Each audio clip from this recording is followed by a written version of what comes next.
Hey, good afternoon to the world of the automotive aftermarket. Carm Capriotto, Aftermarket Weekly. We are live. It is Tuesday, episode 72. It's going to be a really good episode, everyone.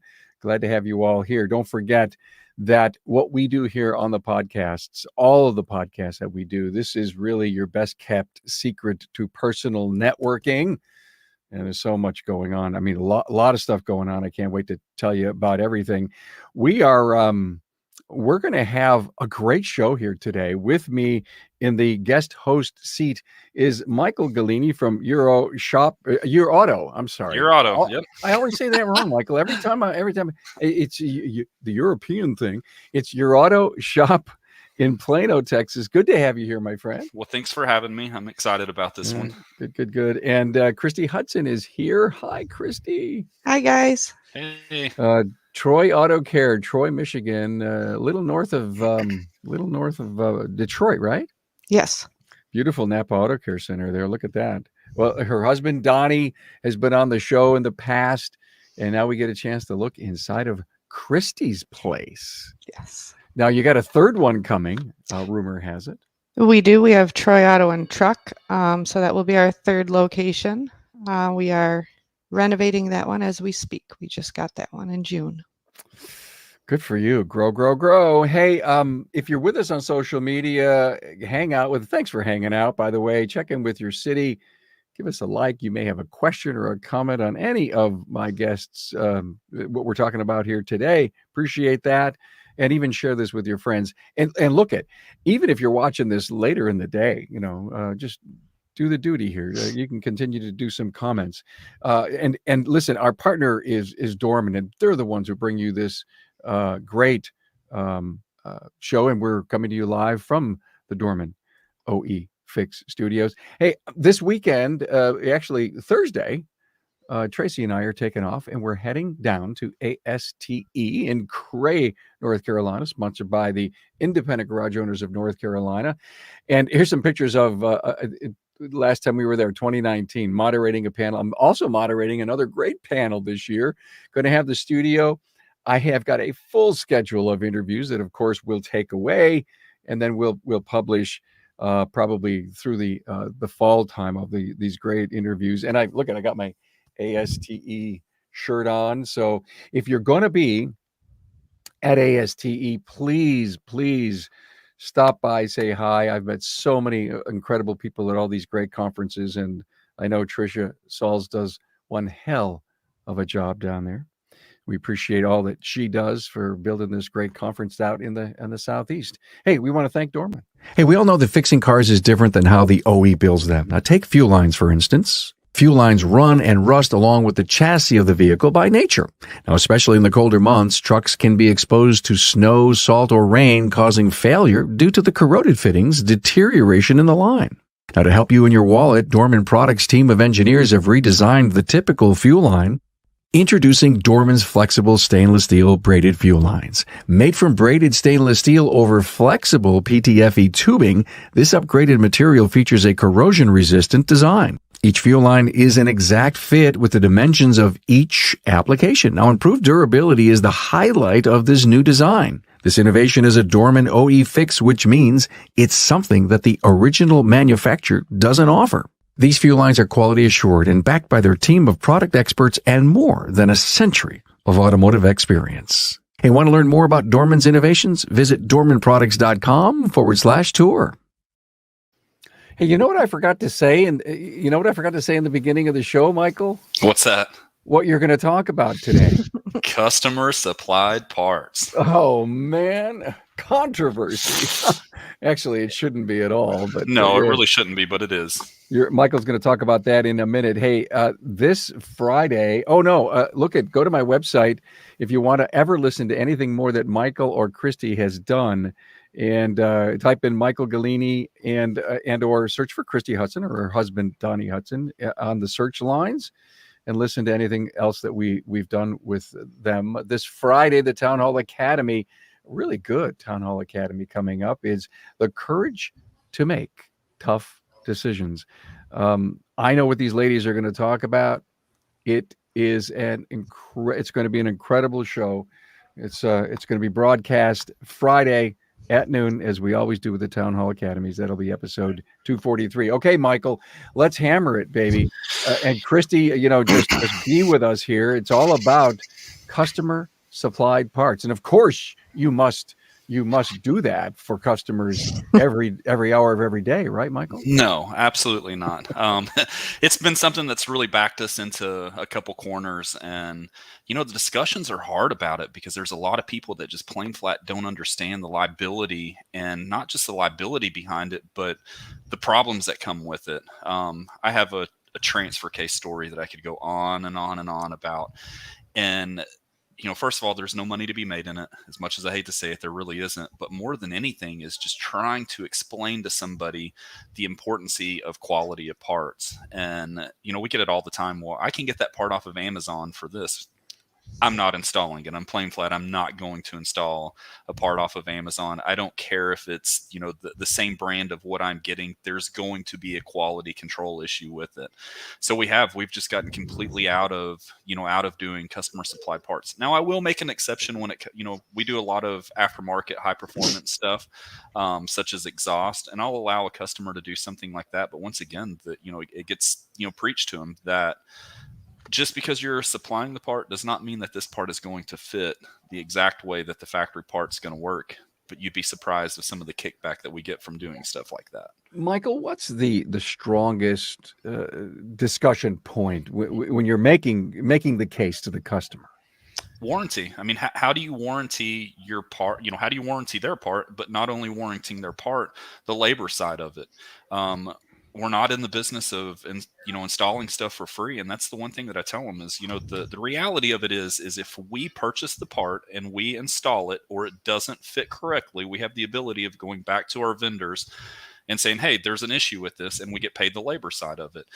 I don't know any customer that ever wants to pay twice to have something installed or to pay to have whatever they put on their vehicle not perform or work as the factory part or something that you would supply. So that's our number one challenge with it.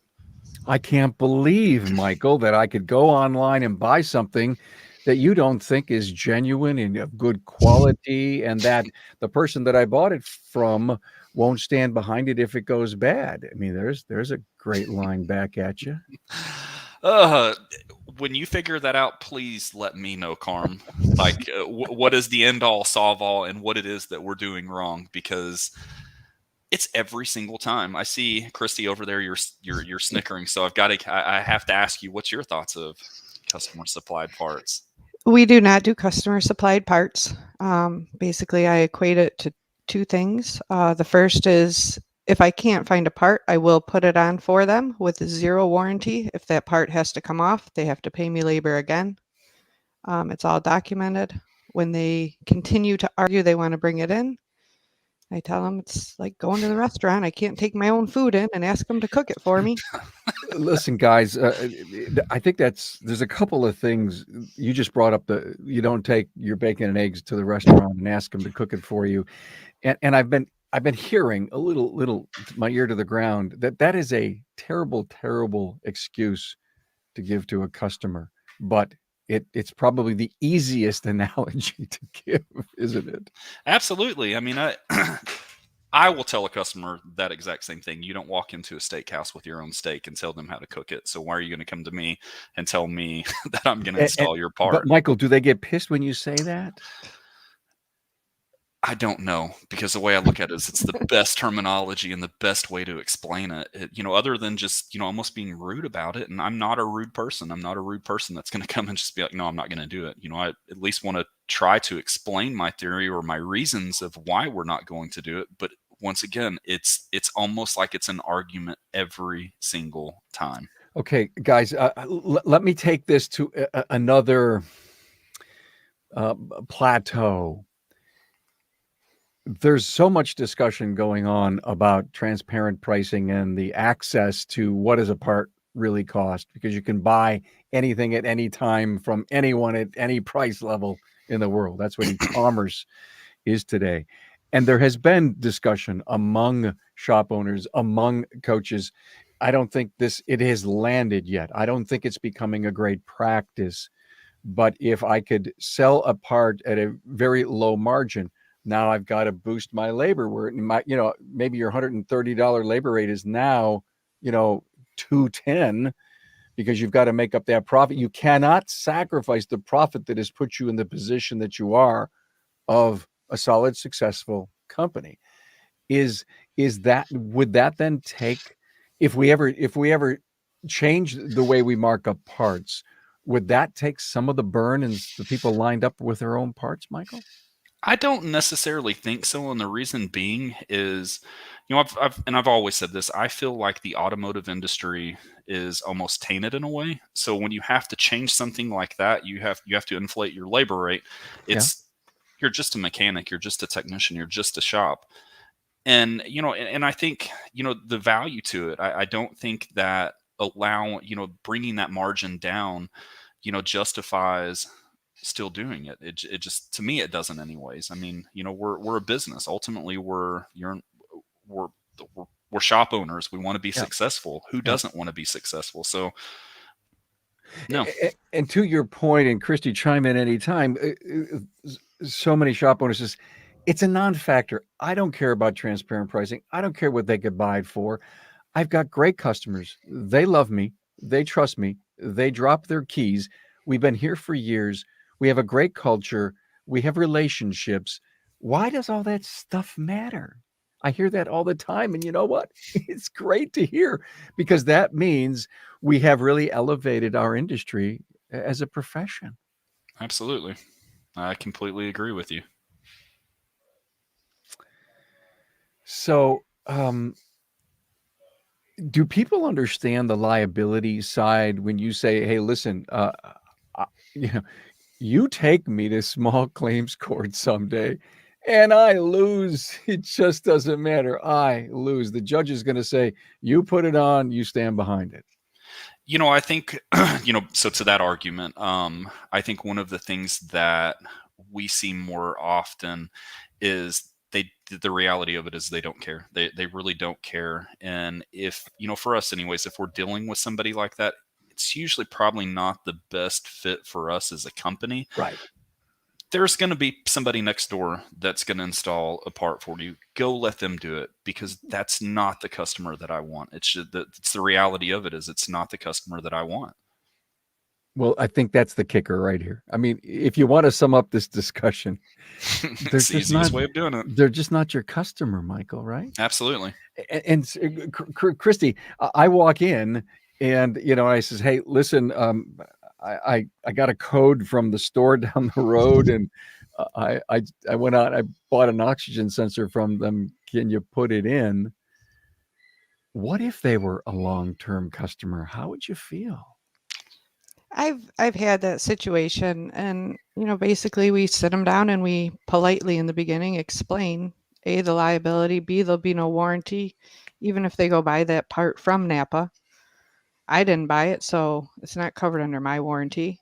Yeah. And then when I explain it all to them, a lot of times they said, look, that place will take that part back. I'll sell you a part with a warranty. It's going to be a nationwide warranty.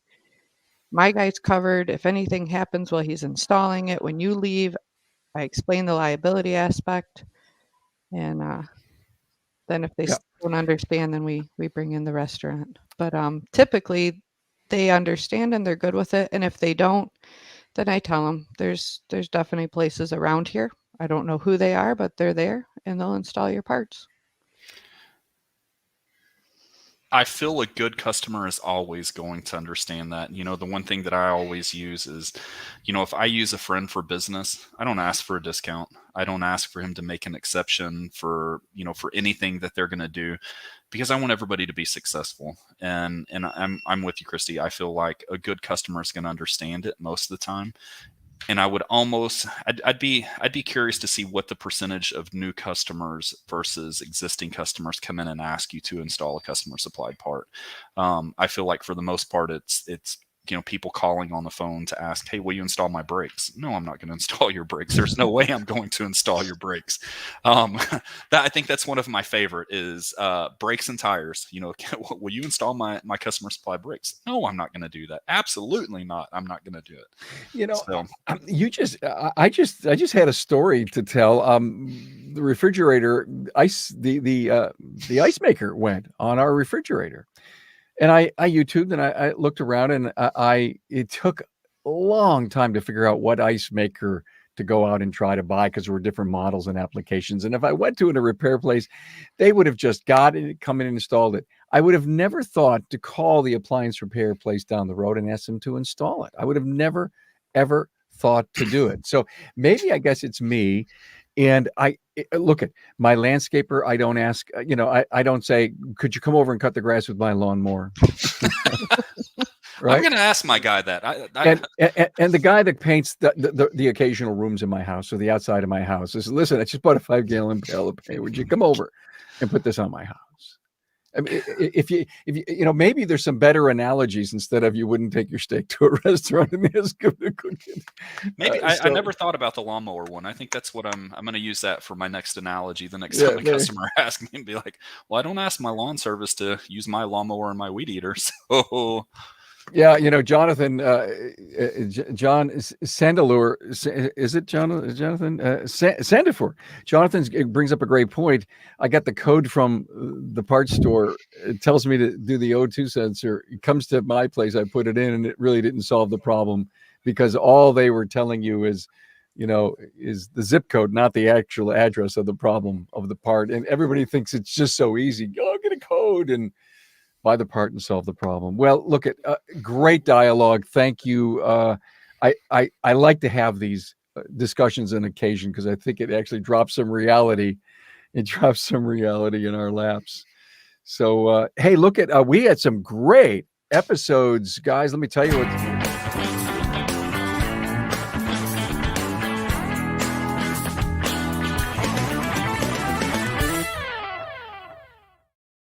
Hey.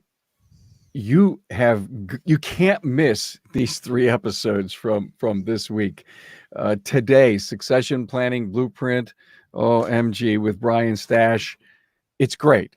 You got to get a yellow pad out and write that completely out. Job expectations, boomers versus millennials. Sarah Frazier's a millennial. Bill Haas is a boomer, and they didn't go at it. But we actually brought up so many great points of how best to employ and understand and develop millennials. It was great. And then we had the virtual Q&A with Chris Chesney that came out last Thursday. And it was great. It was Chris retired and he talked about a lot of the legacy stuff. So there were 3 shop owners asking Chris all kinds of questions. So you can't miss them episodes. They were great.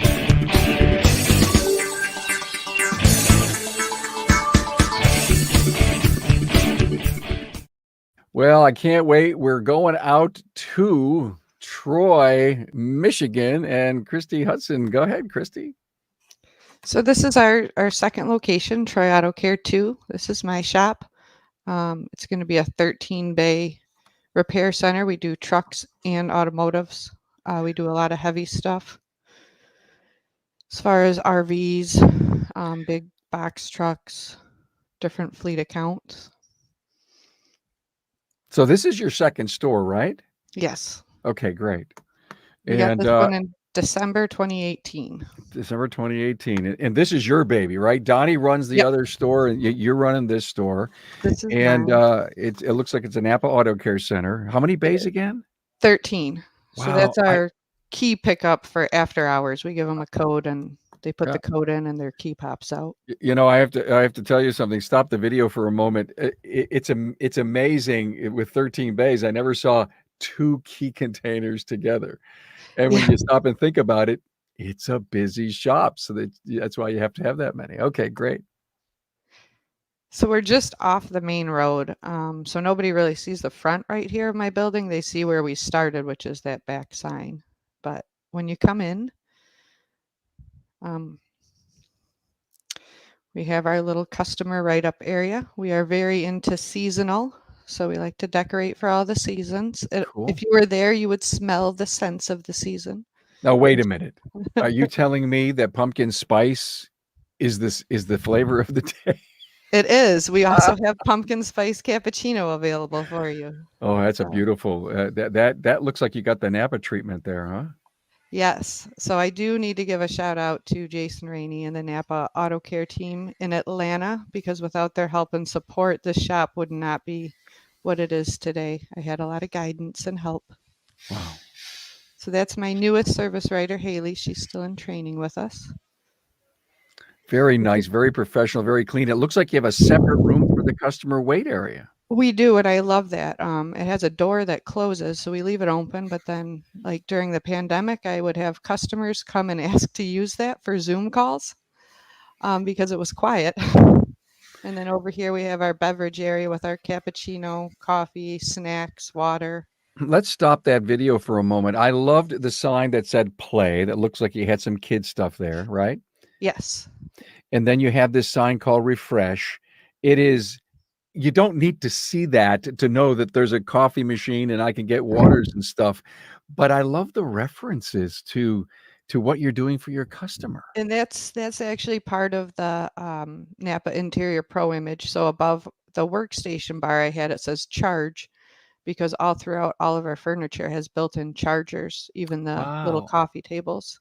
And when we go back out front behind the one service desk, you'll see the service sign. Okay, cool. Very nice. So here's our wonderful bathroom, because we have to show that. So Is the seat down? Yes, it is. Okay. it better be.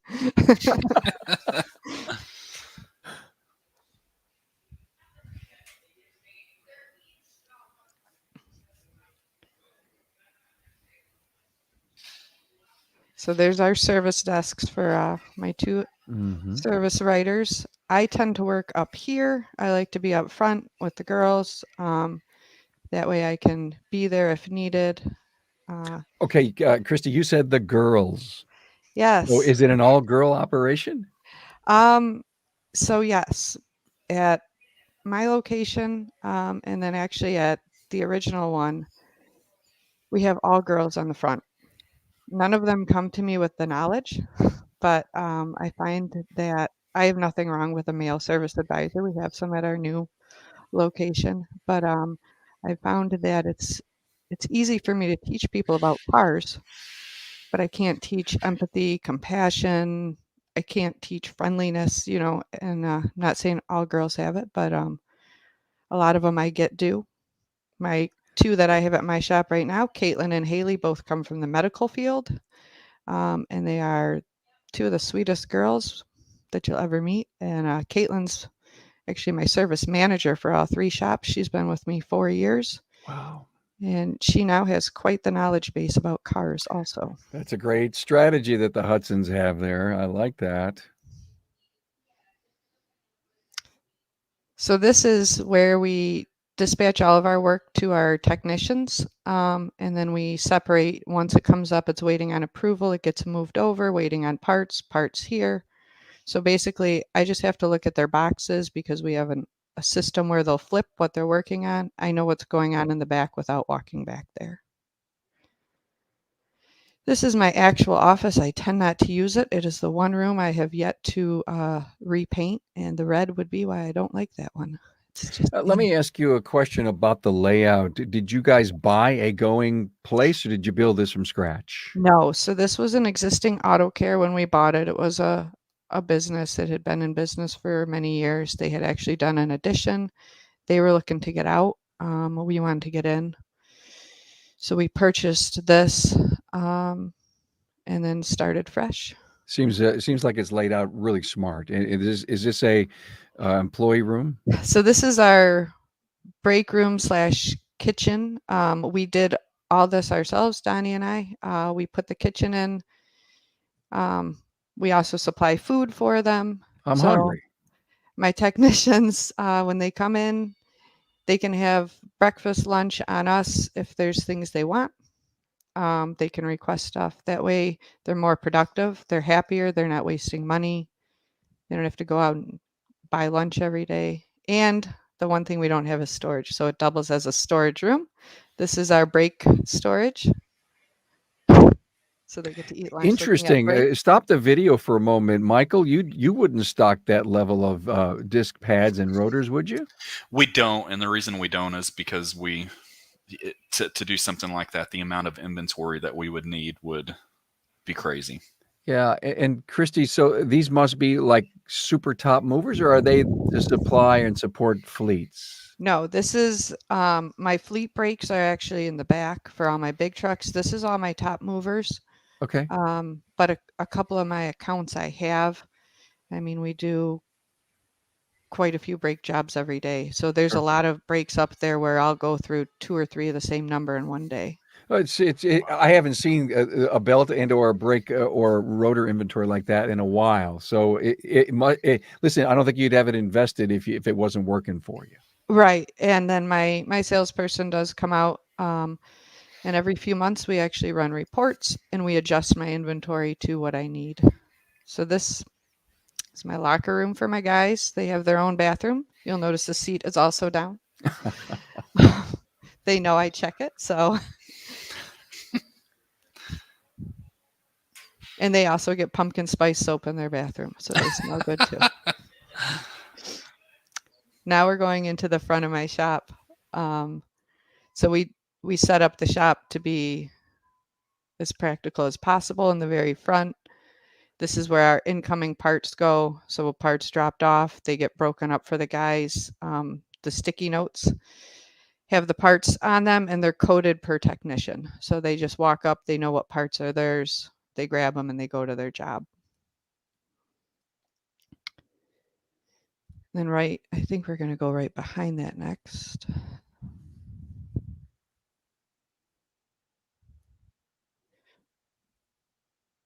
So right behind that is going to be my road force balancer for tires and my tire machine. The bay just on the other side of the parts is where we do the majority of our tires, obviously. So I apologize. Right now it had high-low because there's a rear axle sitting there, I believe. But Well, that's nice to have a little forklift there. yeah.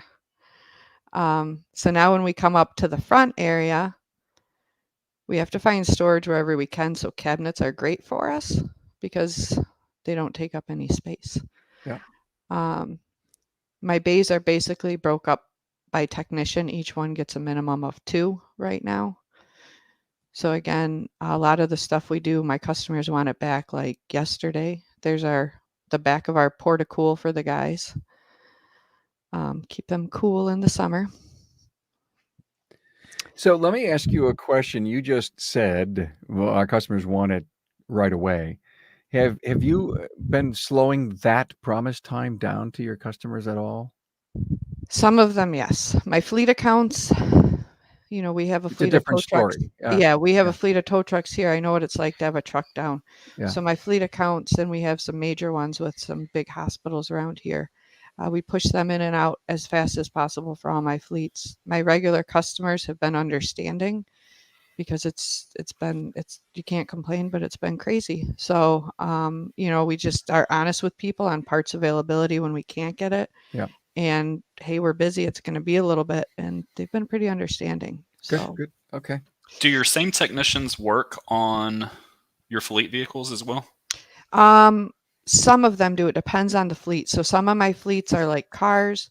We'll get towards the back. I have a diesel specialist who also does big heavy stuff, Lawrence. He does a lot of the big fleets. So that's basically all he does. And then if he's slow on that, we'll give him something else. So this toolbox right here is going to be our shop toolbox. Everything in it is provided by us for the technicians. So when I get that brand new technician, he doesn't need a single thing to come to work. Next to that, that's my head tech, Josh. That's his workstation. And again, we don't have a lot of storage here, so we have to put him where we can. That's the only downfall to here, but it's made to wrench. So these are, again, broken by technicians. When we get to the end down here, we get to our larger lifts and where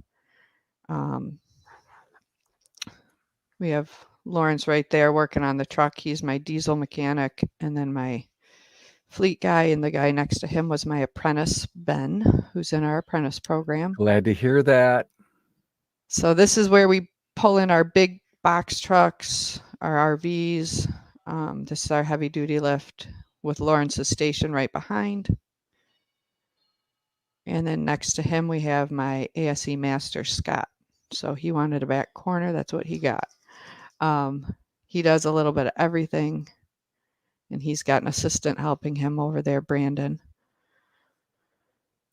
So those are Scott's bays there. Then we have the tire bay. Now we're going to go to the back half. And this is set up for basically my lube guy, my alignment guy, everything they needs back here. So we do a lot of our quick lube stuff back here. And you'll see in a minute, obviously all the oil's back here, and we're going to have a wall of filters in just a second. And then we have our alignment machine. So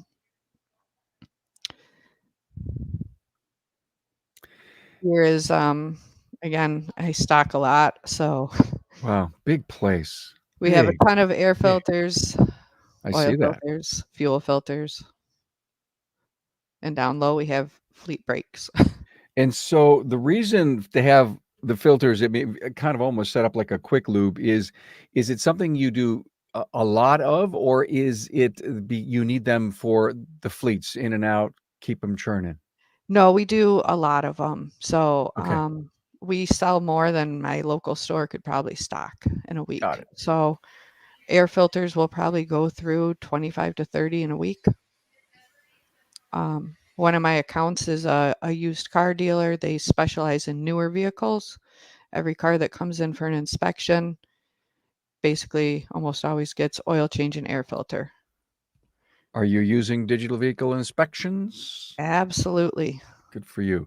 I don't know about you, Michael, but she said something a few minutes ago that really rocked my world. Christy said, made to wrench. And I loved it. I mean, she said, we designed this plate. It's made to wrench. It is. It looks very, very, very well laid It's out. made to wrench. I love it. Great tour, Christy. Beautiful, Thank you. beautiful business. Wow. I had no idea. And you guys are working on your third. Yes, and when that's done, we would love to give you a tour of that. We would love it. Absolutely. We would love it. How many bays is that going to be? That one's 18. Holy cow. And that also has some big truck bays in it. So, well, apparently the Hudsons don't know how to do anything small. Oh my God! Well, that was great. Hey, we had a great tour of a beautiful business. Love all the great accoutrements in the design, and the work environment, and it's made to wrench. I love that part. And of course, we talked to Michael about what customers bring in their own parts, and what his and Christy's position is on that, which I think 99.9% of the rest of the aftermarket is like that. We're going to repurpose this show as a podcast. It'll come out Saturday morning. You can watch it on YouTube right now. And it's always good to have you guys hanging out with us as we repurpose this as a podcast. Next week, Craig Noel from Sun Automotive is going to not only be my guest host, but we're going to get the shop tour from him. And we appreciate that. And look at thank you so much to Michael Galini from Your Auto Shop, Plano, Texas, and Christy Hudson from Troy Auto Care in Troy, Michigan. Guys, thanks for coming on board and spending some great time with us and sharing your wisdom and your place. Have a great week. Have a great week. Thank you.